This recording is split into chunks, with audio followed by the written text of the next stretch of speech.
जय Hind defence lovers. आज की टॉप हेडलाइंस कुछ इस प्रकार है। भारत और अमेरिका की स्पेशल फोर्सेस ने कंडक्ट करी जॉइंट एक्सरसाइज। हिमालय के टफ टेरेन में आर्मी को ऑपरेशंस में सपोर्ट करने के लिए एक बेहतरीन ड्रोन सॉल्यूशन की तलाश में आर्मी ने आयोजित किया है हिम ड्रोनेथॉन इवेंट। अक्टूबर में आयोजित किया जाएगा डिफेंस एक्सपो 2022। ताइवान के पास चाइना ने अपनी मिलिट्री ड्रिल्स को किया एक्सटेंड और CBS न्यूज का दावा कि वेस्ट के द्वारा यूक्रेन को दिए गए हथियारों में से केवल 30% ही पहुंचे हैं अपनी फाइनल डेस्टिनेशन पर।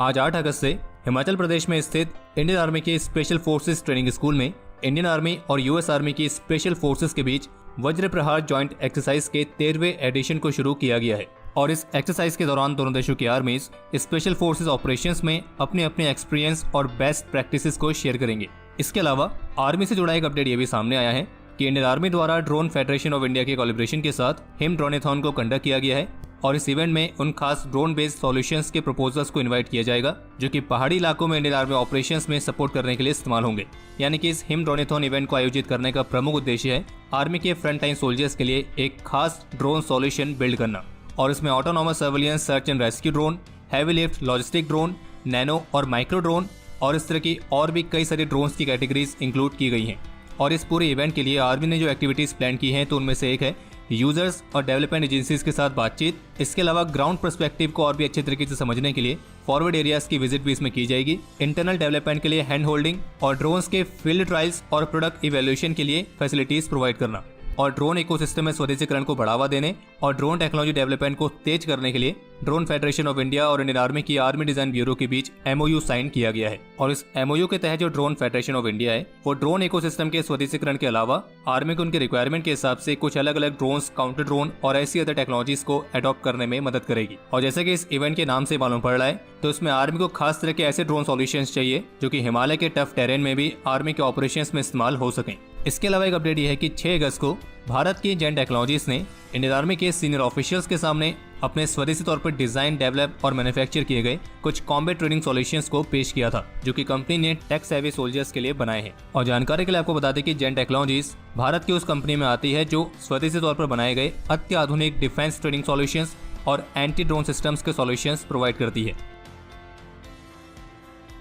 लेटेस्ट रिपोर्ट्स के मुताबिक इंडियन आर्मी चीफ सितंबर महीने के पहले सप्ताह में नेपाल को विजिट करेंगे। हालांकि पहले रिपोर्ट्स आई थी कि आर्मी चीफ की जो नेपाल विजिट है ये अगस्त के महीने में होगी, लेकिन अब जो लेटेस्ट रिपोर्ट आई है उसके मुताबिक ये विजिट अगले महीने यानी कि सितंबर में होने वाली है और इस दौरान दोनों देशों के बीच डिफेंस कॉपरेशन को बढ़ावा देने को लेकर डिस्कशन किया जाएगा। और जैसे कि नेपाल की आर्मी की तरफ से ऑलरेडी भारत से 2 मिलिट्री हेलीकॉप्टर्स के लिए रिक्वेस्ट की गई है तो ऐसी भी संभावना है कि डिफेंस कॉपरेशन को मजबूत करने के उद्देश्य के साथ आर्मी चीफ की इस विजिट के दौरान नेपाल की इस मिलिट्री हेलीकॉप्टर्स वाली रिक्वेस्ट पर भी कुछ विचार विमर्श किया जा सकता है। हालांकि फिलहाल अभी इस पर ऑफिशियल कंफर्मेशन आना बाकी है। इसके अलावा डिफेंस एक्सपो 2022 पर एक नया अपडेट सामने आ चुका है और जिसके मुताबिक अब डिफेंस एक्सपो 2022 के इस 12वें एडिशन को गांधीनगर में 18 अक्टूबर से 22 अक्टूबर 2022 तक आयोजित किया जाएगा। और इस इवेंट के लास्ट के जो 2 दिन है 21 और 22 अक्टूबर तो ये आम जनता के लिए है और इसकी एंट्री बिल्कुल फ्री रहेगी। बाकी जो ट्रेड विजिटर्स हैं वो 18, 19 और 20 अक्टूबर के बिजनेस डेज के लिए डिफेंस एक्सपो के ऑफिशियल वेबसाइट पर जाकर अपने टिकट्स को बाय कर सकते हैं। और बाकी जैसे कि आप सभी को पता हो कि पहले ये इवेंट मार्च में आयोजित होने वाला था,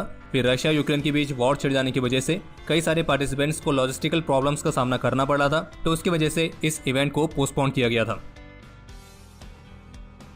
4 से 5 अगस्त तक डायरेक्टरेट ऑफ नेवल आर्किटेक्चर द्वारा नेवल शिप्स और ऑक्सिलरीज के लिए क्लासिफिकेशन, रेगुलेशन और एडवांस टेक्नोलॉजीज को लेकर एक खास कॉन्फ्रेंस आयोजित की गई थी और इस कॉन्फ्रेंस की थीम थी future naval ships technologically transformative, economically viable and environmentally sustainable. और इस कॉन्फ्रेंस को आयोजित करने का प्रमुख उद्देश्य था स्वदेशी वॉरशिप बिल्डिंग को बढ़ावा देना और Indian navy, Indian coast guard, shipyards, DRDO laboratories, academia तो इन सभी के बीच एक खास तालमेल को हासिल करने के लिए प्लेटफॉर्म प्रोवाइड करना। इसके अलावा आज रक्षा राज्य मंत्री श्री अजय भट्ट की तरफ से राज्यसभा को एक रिटन रिप्लाई में बताया गया है कि डिफेंस फोर्सेस का मॉडर्नाइजेशन और रिफॉर्म एक कंटिन्यूअस प्रोसेस है जो कि हमारी आर्म्ड फोर्सेस को सुरक्षा चुनौतियों के एक पूरे एंटायर स्पेक्ट्रम का सामना करने के लिए तैयार स्थिति में रखने के लिए थ्रेट परसेप्शन, ऑपरेशनल चैलेंजेस और टेक्नोलॉजिकल चेंजेस पर आधारित है। और साथ में ये भी कहा गया कि डिफेंस इक्विपमेंट के स्वदेशी मैन्युफैक्चरिंग को बढ़ावा देने के लिए डिफेंस एक्विजिशन प्रोसीजर 2020 में एक व्यापक रूप से संशोधित मेक एंड इनोवेशन प्रक्रिया को शुरू किया गया है। और जबकि आजादी के अमृत महोत्सव के हिस्से के तौर पर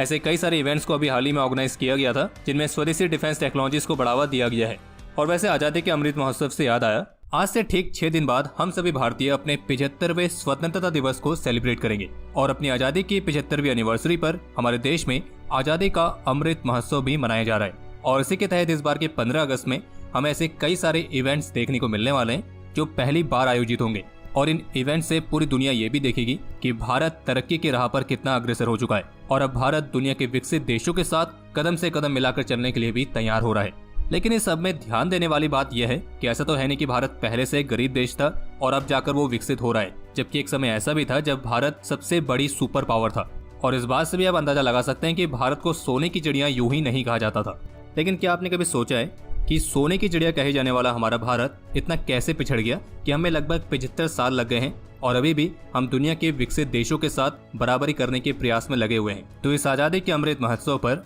आज हम आपको एक ऐसी खास बुक समरी रिकमेंड करने वाले हैं जो आपको ये बताएगी कि सोने की चिड़िया कहे जाने वाले भारत को कैसे लूटा गया और कैसे हम पिछड़ गए।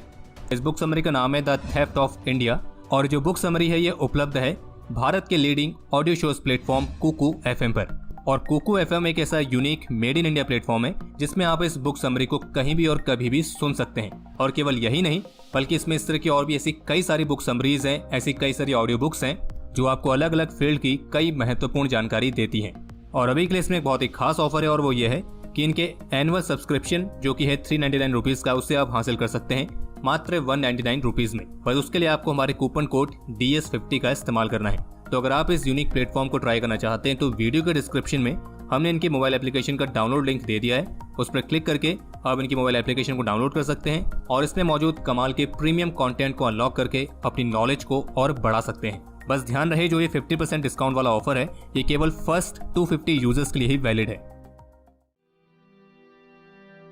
जैसे कि चीन की तरफ से अनाउंस की गई थी कि वो ताइवान के पास 4 से 7 अगस्त तक अपनी मिलिट्री ड्रिल्स को कंडक्ट करेगा और उस हिसाब से आज 8 अगस्त को ये ड्रिल्स खत्म हो जानी चाहिए थी। लेकिन अभी AFP न्यूज एजेंसी की तरफ से रिपोर्ट जारी करके बताया गया है कि चाइना ने ताइवान के पास अपनी मिलिट्री ड्रिल्स को एक्सटेंड कर दिया है और जिसका ताइवान की तरफ से विरोध देखने को भी मिला है। और रिपोर्ट्स ये हैं कि चीन ने आज सोमवार को ताइवान के पास कुछ फ्रेश एयर और सी ड्रिल्स को कंडक्ट किया है और इस दौरान चाइना ने कुछ और फाइटर जेट्स, वॉरशिप्स और बैलिस्टिक मिसाइल्स तक को डिप्लॉय किया है। हालांकि ताइवान के ट्रांसपोर्ट मिनिस्ट्री की तरफ से कहा गया था कि ऐसे कुछ एविडेंस मिले हैं जिससे मालूम पड़ता है कि जो मिलिट्री ड्रिल्स हैं ये पार्शियली पूरी हो गई है। लेकिन फिर आज सोमवार को चाइना की तरफ से कहा गया है कि उनकी आर्मी सी और एयर स्पेस में जॉइंट एक्सरसाइज और ट्रेनिंग को जारी रखेंगे और इसमें चाइना जॉइंट एंटी सबमरीन और सी असॉल्ट ऑपरेशंस को भी ऑर्गेनाइज करने पर फोकस करेगा। हालांकि चाइना की लेटेस्ट ड्रिल्स एग्जैक्टली किस लोकेशन पर हो रही है और ये कब तक जारी रहेगी तो इसके बारे में फिलहाल अभी कंप्लीट इन्फॉर्मेशन सामने नहीं आई है। लेकिन हाँ, ऐसी कुछ रिपोर्ट्स है कि इससे पहले जिन 6 जोन्स पर चाइना ने मिलिट्री ड्रिल कंडक्ट करी थी तो उनके पास जो फ्लाइट रिस्ट्रिक्शंस लगे हुए थे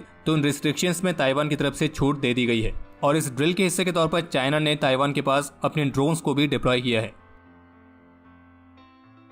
CBS न्यूज की तरफ से क्लेम किया गया है कि वेस्ट की तरफ से यूक्रेन को सप्लाई किए गए वेपन्स में से केवल 30% ही वास्तव में फ्रंट लाइंस तक पहुंचे हैं। रिपोर्ट के मुताबिक फरवरी से यूएस यूक्रेन के लिए करीब $54 बिलियन से भी अधिक की आर्थिक और सैन्य सहायता को अप्रूव कर चुका है और जबकि अकेले यूके तक ने करीब $3 बिलियन तक की सैन्य सहायता के लिए कमिट किया था और जबकि यूरोपियन यूनियन भी यूक्रेन पर हथियारों के लिए $2.5 बिलियन तक खर्च कर चुका है और जिसमें rifles, grenades, anti tank missiles, multiple launch rocket system और इस तरह के अलग अलग वेपन्स और इक्विपमेंट शामिल हैं। लेकिन CBS न्यूज ने इस बात का क्लेम किया है कि इनमें से केवल 30% वेपन्स ही ऐसे हैं जो अपनी फाइनल डेस्टिनेशन तक पहुंच पाए हैं और ऐसी कोई इन्फॉर्मेशन मौजूद नहीं है कि बाकी के जो वेपन्स थे वो कहाँ गए। और इस रिपोर्ट में इस बात को लेकर भी चिंता व्यक्त की गई है कि जो देश हथियार भेज रहे हैं तो वे इस बात को नहीं सोच रहे हैं कि ये उनकी ही जिम्मेदारी है कि वे एक ऐसा मजबूत मैकेनिज्म बनाएं जिससे इन वेपन्स को पूरी तरीके से ट्रैक किया जा सके। और जबकि अप्रैल के महीने में एक यूएस इंटेलिजेंस सोर्स ने CNN के साथ बात करते हुए बताया था कि अमेरिका को इस बात का बिल्कुल भी आइडिया नहीं है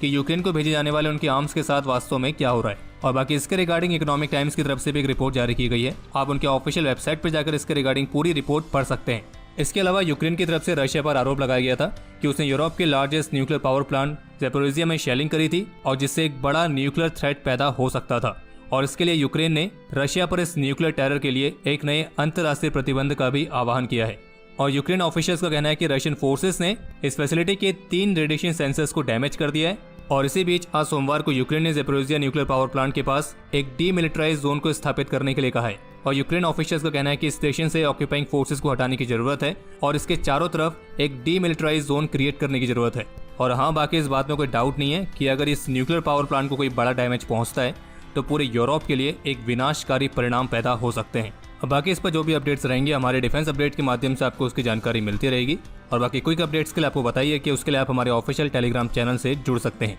और अब समय है आज के इतिहास का। आज के दिन 2017 में जम्मू कश्मीर के कृष्ण घाटी सेक्टर में देश के प्रति अपना कर्तव्य निभाते हुए सिपाही पवन सिंह सुगरा ने अपने जीवन का सर्वोच्च बलिदान दिया था। आज के दिन जम्मू कश्मीर के तंगधार में आतंकियों का मुकाबला करते हुए हमारे कैनाइन सोल्जर मानसी और उनके हैंडलर सिपाही अहमद बशीर वर ने अपने जीवन का सर्वोच्च बलिदान दिया था और सिपाही अहमद बशीर को मरणोपरांत सेना मेडल से भी सम्मानित किया गया। आज के दिन 1991 में मेजर संदीप शंकला और सिपाही स्वरण सिंह भी वीरगति को प्राप्त हुए थे। मेजर संदीप को मरणोपरांत अशोक चक्र से और सिपाही स्वरण सिंह को मरणोपरांत कीर्ति चक्र से सम्मानित किया गया।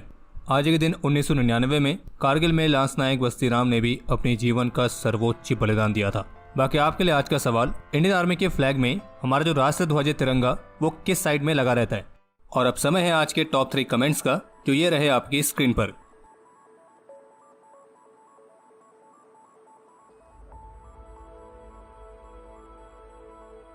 तो हमारे आज के इस एपिसोड के लिए इतना ही। उम्मीद है आपको एपिसोड पसंद आया होगा। अगर पसंद आए तो वीडियो को लाइक कीजिए, शेयर कीजिए और बाकी हमारे मर्चेंडाइज के नए डिजाइन को चेकआउट करना ना भूलें, जिसका लिंक आपको वीडियो के डिस्क्रिप्शन में मिल जाएगा। और बाकी अगर आपने चैनल को सब्सक्राइब नहीं किया है तो चैनल को भी सब्सक्राइब जरूर करें।